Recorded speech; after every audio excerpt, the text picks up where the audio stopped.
当我活到快100岁的时候，很多人问我关于财富的秘密，他们以为我在谈论股票、房产或者银行里的数字。不，那太肤浅了。真正的问题不是你赚了多少钱，而是你积累了多少不可出售的资产。我说的资产，是那些真正能支撑你穿越人生风暴，让你在混乱中保持清醒和强大的东西。它们是无法用金钱衡量，卻能決定你人生最終高度的基石。我用一生急來並守護了某樣東西，冇奈我發誓永遠不會出售嘅資產。它們比伯克希爾哈撒韦的全部股份加起來還要珍貴，因為金錢會失去，但這些資產一旦鑄就，就能為你帶來源源不斷的複利，直到你生命的最後一刻。在我長達1個世紀嘅生命裏，我見證你唔住財富嘅喜樂，公司嘅興衰。但係如果要我告訴你，哪項資產是絕對不能出售，甚至不能抵押的，我的答案只有一個：正直嘅品格與無瑕的聲譽。這聽起來像是老掉牙的說教，對嗎？但我告訴你，這根本不是道德問題，這是一個冰冷的數學問題。它關乎你人生這部機器運轉的效率，關乎你所有努力能否產生複利。聲譽是你個人品牌嘅鏡子，而正直是支撐這個品牌價值的唯一硬通貨。一旦它有了污點，就像一張印壞了的鈔票，無論面值多大，都一文不值。看看我和沃倫巴菲特的合作，半個多世紀以嚟，我們共同做出了無數重大國策，射擊嘅資金動值數十億、數百億美元。但我們之間最昂貴嘅資產不是不可思議的股票，而是一張我們稱之為無縫滲入之網嘅東西。在這張網裏，交易成本幾乎為零。當別人需要花費6個月僱用一個律師團嚟蝦炒一份幾百頁嘅合同時，我和莫倫只需一個5分鐘嘅電話。為什麼？因為我知道他永遠不會為了佔我一點便宜而耍花招，他也知道我會像保護自己的眼睛一樣保護他的利益。這種信任就是商業世界裏最強大的槓桿，它讓我們夾醒了海量嘅時間、精力和金錢，讓我們能把100%嘅努力都用在分析生意本身，而不是防範彼此。現在反過嚟想一想，如果你和一個道德上有瑕疵的人合作，哪怕他再聰明、再有才華，會發生什麼？你的人生將被巨大的內耗所吞噬。你必須時刻檢查賬目，生怕他挪用資金。你必須字斟句酌地審查合同，擔心裡面藏着陷阱。你的大腦帶寬，這個你最寶貴的資源，沒有用在創造價值上，而是用在了毫無意義的內部防禦上。這個引出了我一生都喺遵守嘅鐵律。我寧願與一個能力平庸但品格高尚嘅傻瓜合作，也作不與一個才華橫溢但道德敗壞嘅天才為伍。因為才華是加速器，而品格是方向盤。當方向盤是歪嘅時候，加速器踩得越猛，你衝炸船也的速度就越快。我見過太多這樣嘅悲劇。呢啲極其聰明嘅華爾街精英，他們能設計出最複雜嘅金融模型，但就因為在一啲小事上不誠實，比如謊報開支、欺騙客戶，最終導致整個商業帝國一夜崩塌。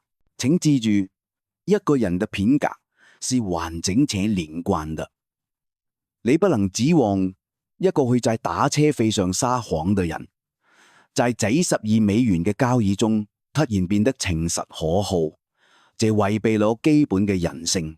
所以，當你考察一個潛在嘅合作夥伴、員工甚至朋友時，第一件要看嘅事情，絕不是他嘅履歷有多光鮮，還是他嘅聲譽是否乾淨。去問問那些和他打過交道嘅人，他是否信守承諾？他是否在壓力下依然保持誠實？他是否會為了短期利益而出賣長期原則？對這種人，我的策略是零容忍。一旦發現任何不情色嘅蛛絲馬跡，無論代價多大，立刻終止關係。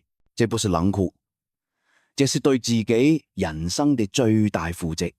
因為你親手建立的聲譽大廈，只需要一個品格敗壞嘅夥伴，就能讓他瞬間化為廢墟。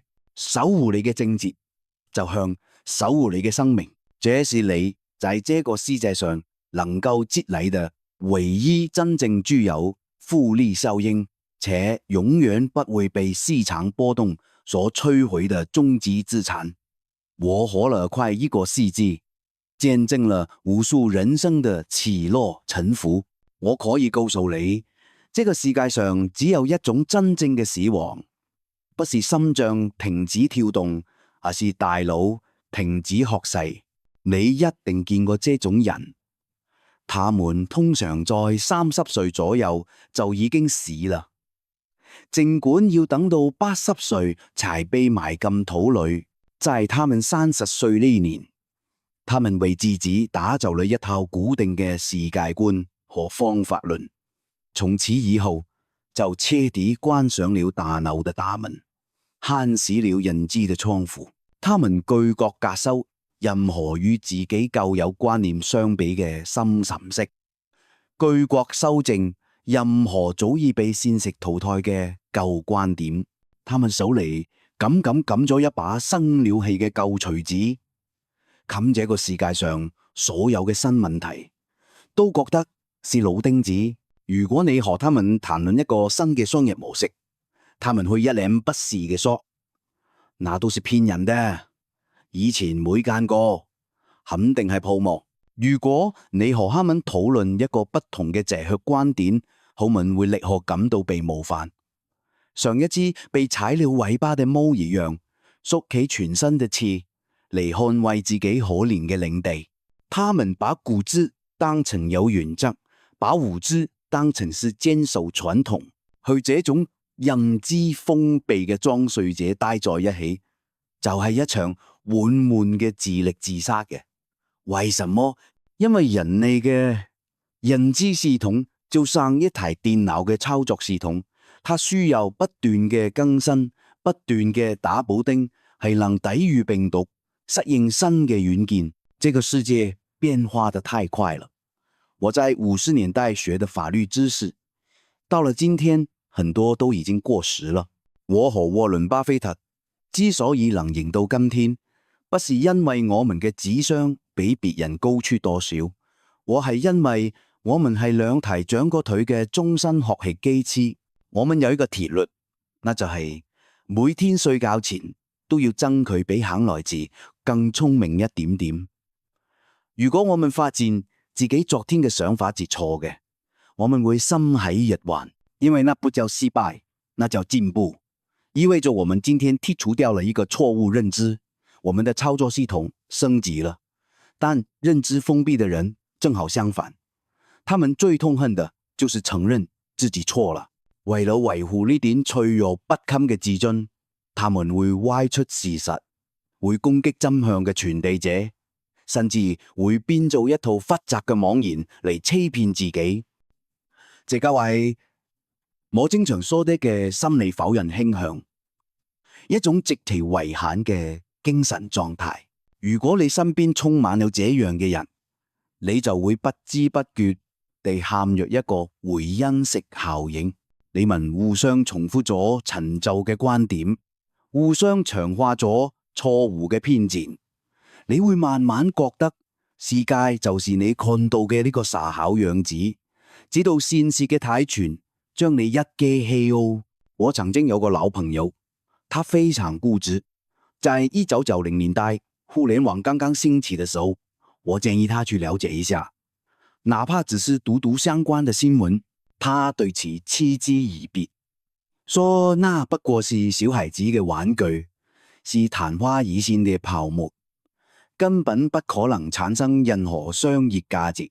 後來，即便互聯網已經天翻地覆嘅改變了整個商業邏輯，他依然拒絕使用電子郵件，拒絕通過網絡獲取信息。他頑固嘅守咗他呢套早已過時的生意經，結果可想而知，他的生意逐年萎縮，最終喺時代嘅洪流中徹底破產。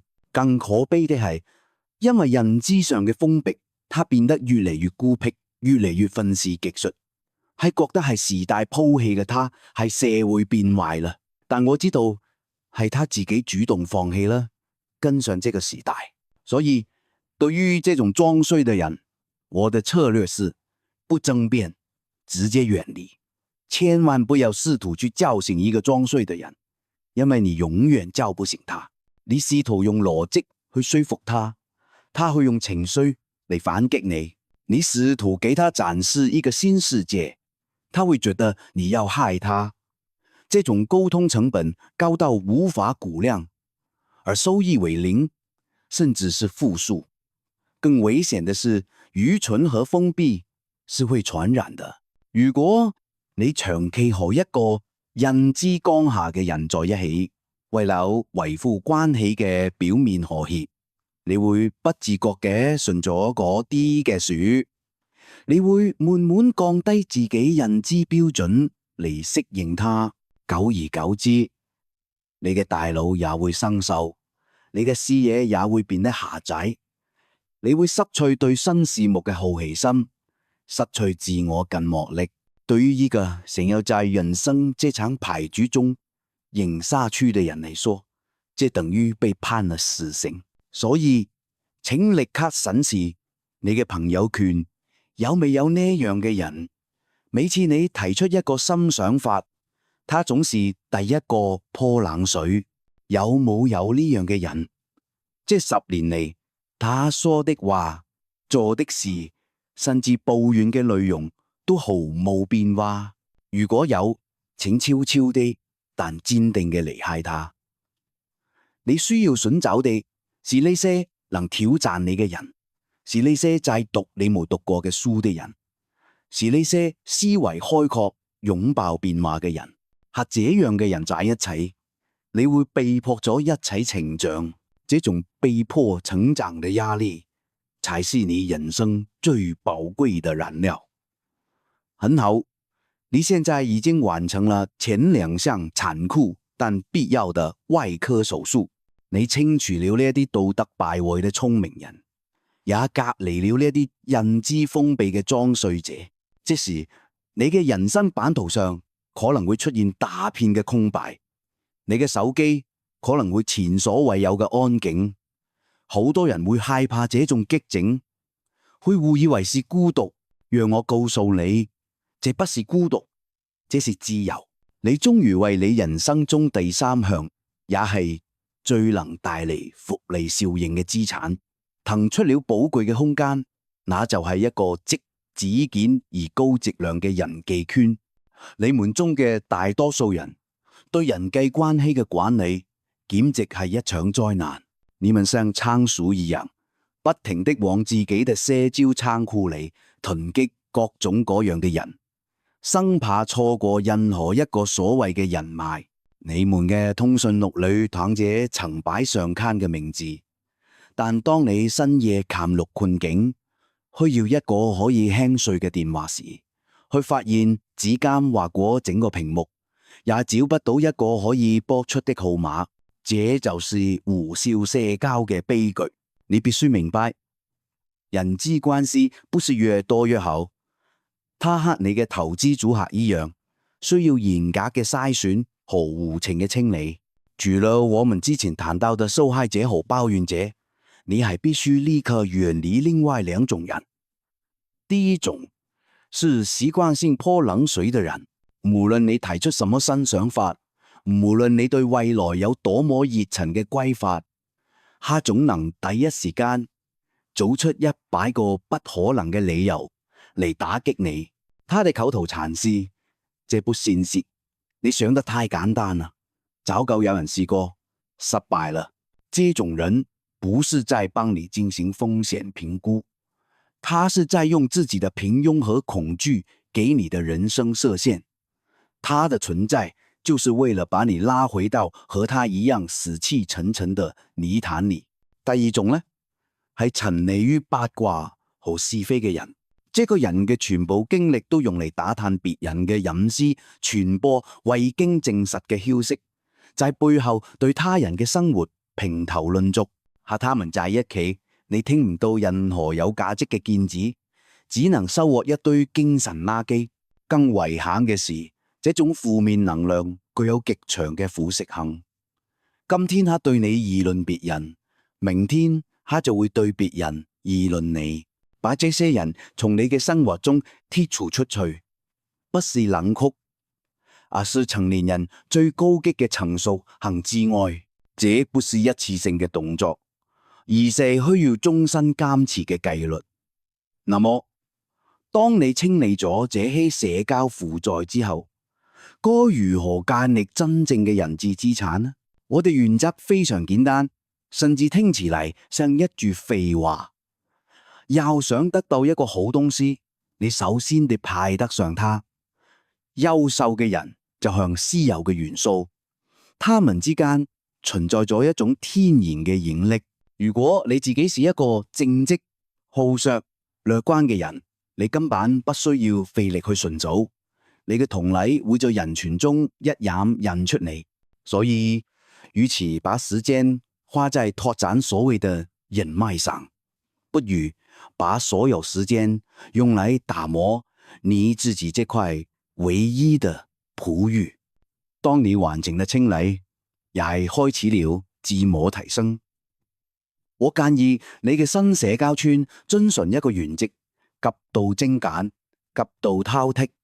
你不需要100個普通朋友，你只需要3到5個真正嘅戰友。這些人必須具備3個特質：第一，他們必須是能給你帶來能量的人，在你失意時，他們會給你真誠的鼓勵，而不是廉價的同情；在你成功時，他們會為你由衷的喝彩，而不是暗自嫉妒。第二，他們不須係敢於挑戰你嘅人，他們愛你，但不會縱容你。當你犯錯時，他們會毫不留情地指出你嘅問題；當你沾沾自喜時，他們會提醒你保持謙卑。一個真正嘅朋友是你認知邊界嘅拓展器，而不是你待在舒適區嘅安撫奶嘴。第三，也係最重要嘅一點，你和他們之間必須能建立一張無縫嘅信任之網。就像我和沃倫巴菲特嘅關係，我們合咗了半個多世紀，好多重大決定甚至不需要一份正式合同，因為我們彼此都確信對方絕對不會為了利益而損害自己。這種信任將溝通成本降到了0，將決策效率提到了無限高。找到這樣嘅人極難，可能需要你用10年嘅時間去觀察和篩選，但係只要找到一個，就足以照亮你人生嘅至暗時刻。對於這樣嘅人，你要像對待最珍惜嘅投資一樣去經營這段關係。你要投入你的時間，你的真誠，在你力所能及嘅範圍裏，毫不猶豫地為對方付出。當你擁有了這樣一個由少數高質量關係構成的核心圈子，你就擁有了抵禦人生一切風暴的錨。外界唔論如何喧囂，世事如何變遷，只要回到這個小圈子裏，你就能獲得內心嘅平靜和再次出發嘅力量。這才是真正無價的資產。當你清理了那些消耗你的人之後，你擁有了寶貴的空間和精力。但這還不夠，你必須用一種更強大的資產來填補這個空間，那就是第四類，你絕對不能賣掉的資產，獨立思考的能力與內心的平靜。在這個信息像洪水一樣淹沒我們，觀點比空氣還廉價的時代，大多數人的大腦已經不再屬於自己，他們成了別人思想的跑馬場，成了算法推薦的服務器。人們不是在思考，他們只是在重複，在附和，在隨波逐流。他們之所以購買某隻股票，不是因為他們研究了公司的基本面，而是因為某個大師在電視上喊了一句。他們之所以追求某種生活方式，不是因為內心真正渴望，而是因為社交媒體上的每個人看起來都很快樂。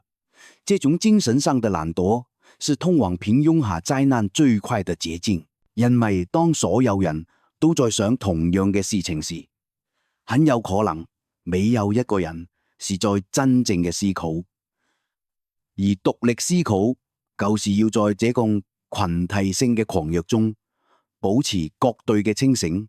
它要求你建立一個由多元知識構成嘅心智格山，用物理學、生活學、心理學、歷史學嘅基本原理去檢驗你聽到嘅每一個觀點。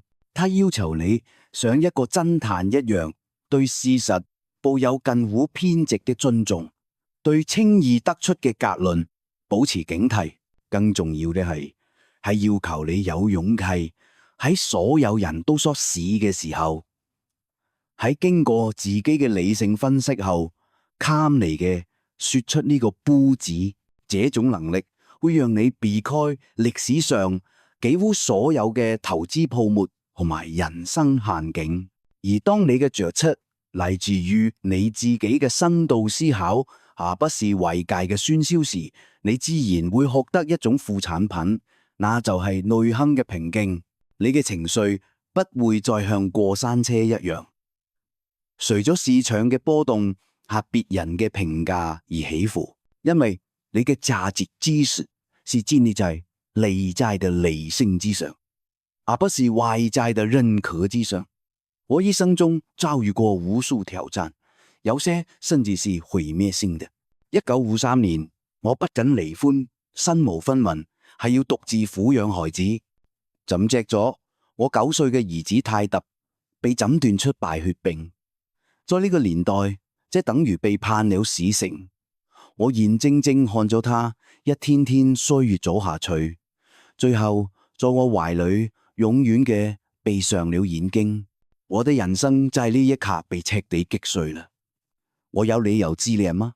我有理由指責天空折雲上帝為何如此不公嗎？當然有，理由唔俾充分，但我選擇了另一條路。我選擇接受這個無法改變嘅現實，然後把所有嘅悲痛都轉化為一種向前走嘅責任。我告訴自己，自憐是精神嘅毒藥，它不能讓我哋兒子復活，也不能支付我剩下嘅賬單。這種反受害者心態，這種在極端痛苦中長成保持理性和平靜嘅能力，還是我後來能從廢書中賺起來嘅唯一原因。所以請記住，你的內心世界是你唯一能完全掌控的領地，不要讓未經允許嘅噪音和混亂入侵它。學會在獨處中思考，在喧囂中保持沉靜。當你擁有了獨立思考的能力和內心的平靜，你就擁有了應對人生一切風暴的終極武器。這項資產永遠不要打折出售。現在我們來談談這最後一項資產，也是其他所有資產的終極放大器。它聽起來最簡單，卻是99%嘅人終其一生都無法掌握的魔法。我稱之為時間複利嘅耐心與延遲滿足。有人說複利是世界第8大奇蹟，我說這簡直是低估了它。複利是驅動宇宙運轉的底層操作系統，但你們這個時代嘅人已經被即時滿足這種精神毒藥徹底腐蝕了大腦。你們想要一而夜暴富，想要3天說會一文國技，想要一次見面就收穫終身自由，這是一種心智上嘅幼稚病，是通往平庸和失敗最快嘅捷徑。聽好啦，人生中所有真正有價值嘅東西，無論是財富、智慧、技能還是信任，都遵循咗同樣嘅增長曲線。一開始唔被緩慢到讓你絕望，讓你懷疑自己是不是在浪費生命。然後如果你有足夠嘅耐心堅持下去，在某個不經意嘅拐點，它會突然開始爆炸式增長，以一種你無法理解嘅速度，俾你推向你從未想象過嘅高度。這就係富利嘅體內。看看波克希爾哈撒韋的股價圖就明白了。我們不是靠着某一次驚天動地的交易成功的，我們是靠着半個多世紀裏，日復一日把石頭放在一條很長很實嘅樹島上，然後像個農民一樣耐心嘅看着它滾動。這個世界從來不缺聰明人，缺的是那些願意慢慢變富的傻瓜。同樣的道理也適用於你的大腦。如果你每天堅持讀10頁有深度的書，第1年你可能感覺不到任何變化，但10年後，這些知識會在你嘅大腦裏發生化學反應，形成一張別人無法企及嘅認知網絡。當別人還在為一個問題苦思冥想時，你已經能從物理學、心理學、歷史學的角度一眼看穿其本質。這就是知識的複利，它比金錢的複利更強大，因為沒人能把它從你這裏奪走。技能也是一樣，你練習一項技能，前100個小時可能只讓你從笨拙變得稍微熟練，絕大多數人就在這裏放棄了。但如果你堅持到1000個小時，你嘅進步速度會越嚟越快，到10000個小時，你所積累嘅優勢已經形成了不可逾越的護城河。所有這一切嘅核心都係一種反人性嘅能力，那個係延遲滿足，就是為了一個更長遠、更宏大嘅目標，而克制住眼前嘅慾望和衝動。今天嘅辛苦血汗，是為了明天嘅認知自由。今天嘅省吃儉用，是為了未來嘅財務獨立。今天在一段關係中付出真情和耐心，是為了幾十年後呢個堅不可摧嘅信任。大多數人之所以失敗，不是因為他們不夠努力，而是因為他們太急於看到結果。他們種下一顆種子，第2天就想收穫果實，發現未有長出來，就立刻挖掉它，去種別地。